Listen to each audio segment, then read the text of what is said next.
Kiwi பழத்துக்கும் kiwi பறவைக்கும் ஏதாவது சம்மந்தம் இருக்கா? இந்த கிவி பழத்தோட பூர்வீகமே சீனா தான். ஆனால் சீனாவில் அதோட பேர் கிவி இல்லை, சைனீஸ் கூஸ்பெரி அப்படின்னு சொல்லுவாங்க.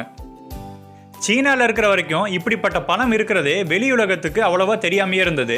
ஆனால் அதுக்கப்புறமா நியூசிலாந்தில் இந்த பழத்தை பயிரிட தொடங்கினதுக்கு அப்புறமா தான் எல்லாத்துக்கும் பிரபலமாச்சு. இந்த கிவி பழத்தோட வெளிப்பகுதி எப்படி கம்பளிப்பூச்சியோட ரோமங்கள்லாம் அடர்த்தியாக இருக்குமோ அதே மாதிரி இருக்கும். இது நியூசிலாந்து நாட்டோட தேசிய பறவையாக இருக்கிற கிவி பறவையோட இறகுகளை ஞாபகப்படுத்துகிற மாதிரி இருக்கிறனால நியூசிலாந்து மக்கள் இதுக்கு கிவினே பேர் வச்சுட்டாங்க. அதுக்கப்புறமா தான் இந்த பழத்துக்கு அதோட பூர்வீகமான சீனா உட்பட உலகத்தோட எல்லா பகுதிகளிலையுமே கிவி அப்படிங்கிற பேர் வந்துச்சு.